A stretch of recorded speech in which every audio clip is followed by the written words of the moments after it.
This will be a quick tour through Searle's Chinese room argument.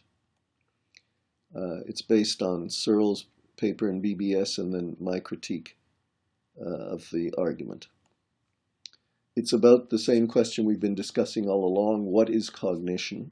And the theory that's on trial here is the theory that cognition is just a form of computation. Searle is going to want to show that that's not so, and that in fact the way to understand cognition is by studying neuroscience, studying the brain. He puts forward a strong form of the computationalist thesis. He calls it strong artificial intelligence. It's actually computationalism.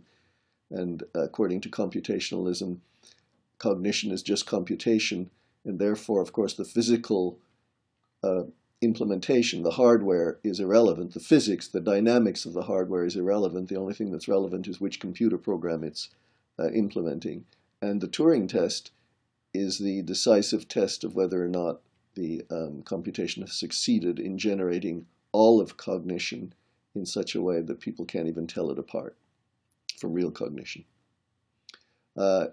It's a form of reverse engineering, as I've said before. What normally in forward engineering you try to build a device like a vacuum cleaner or a toaster using whatever principles of physics and engineering you already know. In reverse engineering, the device has already been built by nature, and we're trying to figure out how it works. And according to computationalism, the way it works is computation, nothing else, in the case of the mind.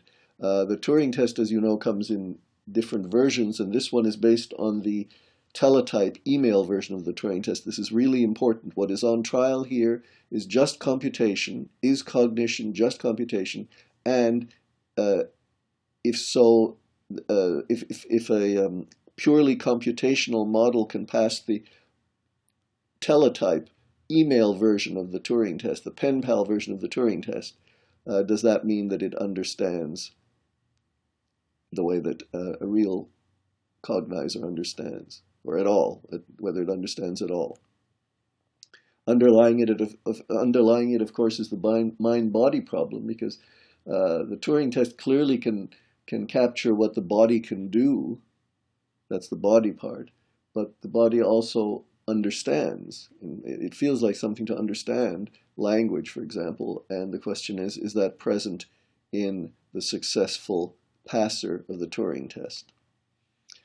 We have to remind ourselves what computation is. Computation is just rule-based symbol manipulation. Symbols are just arbitrary squiggles and squaggles that we agree by convention to use in a certain way, and we have rules on how to combine them and manipulate them.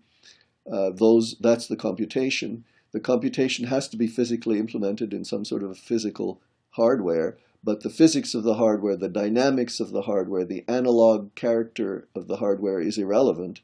What's relevant is just which computation is it implementing.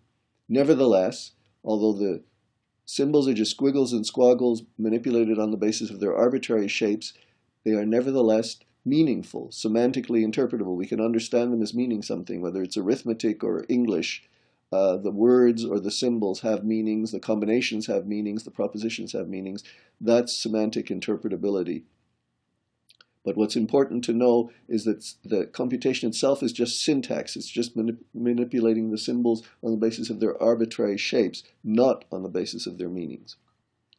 The Turing machine is the device, the physical device that does the computation. We know that it's equivalent to a read-write device that simply reads symbols, arbitrary squiggles, zeros and ones, and writes symbols, zeros and ones, depending on what state it's in. And the state it's in is determined, it's the physical implementation of the computer program. The state determines what it does when it reads a symbol. And that's the syntactic rules that govern the input and the output of a computation. Syntax is just the form of symbols. Semantics is their meaning. The cat is on the mat has a meaning as well as a form. You know, their subject, predicate, is, preposition, etc. The Chinese string right after it also has a form and a meaning, but if you don't know what the meaning is, the form tells you nothing. They're just squiggles and squaggles, and that is the symbol grounding problem. Strong AI, as I said, computationalism says that cognition is computation, computation is implementation independent, and the Turing test is decisive. So if you get a system that can pass the Turing test with computation alone, then computationalism says that that system is cognizing. In particular, if the test is the Turing test for understanding a language, it's understanding the language. However, there is a hierarchy of possible Turing tests. The one that's on trial here is the email version, T2. What's not on trial is T3, the robotic version, or T4, the neural version, or T5, which is sort of all of physics. That's not even a Turing test because in that case you simply get the brain as it is and you haven't even modeled it. But in any case, in the hierarchy, we're talking about T2, and Searle is testing whether T2, when passed by computation alone, will understand. All theories, of course, are underdetermined. That means that there may be more than one way to explain the data, and in the case of reverse engineering, as in cognition, there may be more than one successful way to pass a Turing test. Searle is testing one of the ways that you could pass T2, and that's the purely computational way.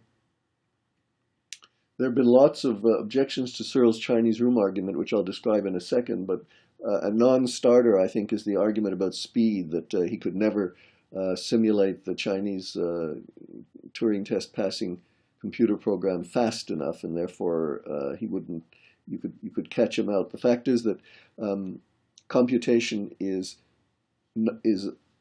offline. The real-time implementation of computation is not part of the computation. It doesn't make any difference whether a computation is done across 100 days or 100 milliseconds.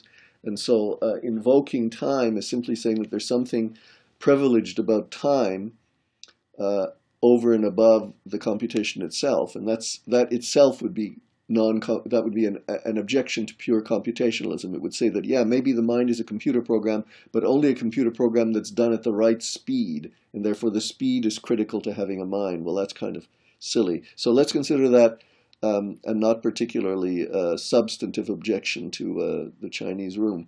The Chinese room argument actually goes like this: if the Turing test really is decisive, if the if cognition really is computation, and if computation really is implementation independent, which means any implementation of it should have all of the properties that you think the computation delivers, and you think computation will deliver cognition, including understanding, then if you do the Turing test, the T2, the pen pal version of the Turing test, in Chinese, then the Chinese Turing test passing program should be understanding Chinese.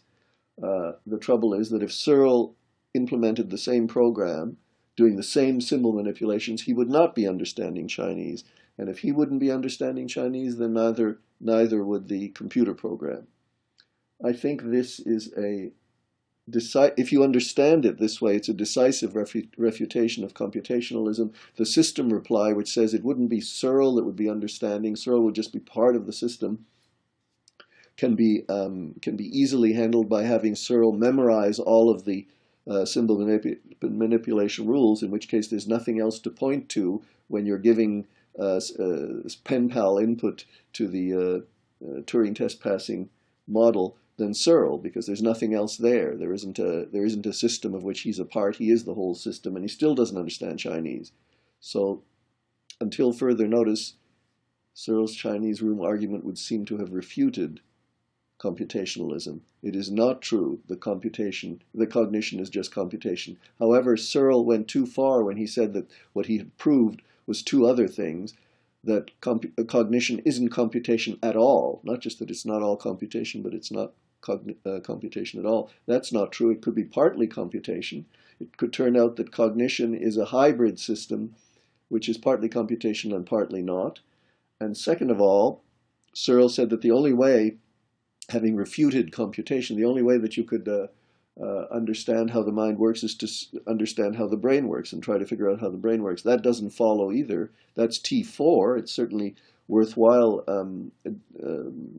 reverse engineering T4 if that's your intention. But if your intention is to reverse engineer cognition itself, T3, which is the robotic version, would be enough to refute Searle, not to refute Searle, but to become immune to Searle's argument. Because a T3 robot, something that not only is indistinguishable from us in its pen pal capacity, but in its full sensory motor capacity, could not be simulated by Searle without being the system. He would have to be the robot. In other words, you'd have to be Searle, and then of course, if he learned Chinese well enough to be able to speak it and point to things whenever anybody says something in Chinese, they would be able to do the right thing. Then of course, Searle would in the end understand Chinese. So that's not a refutation.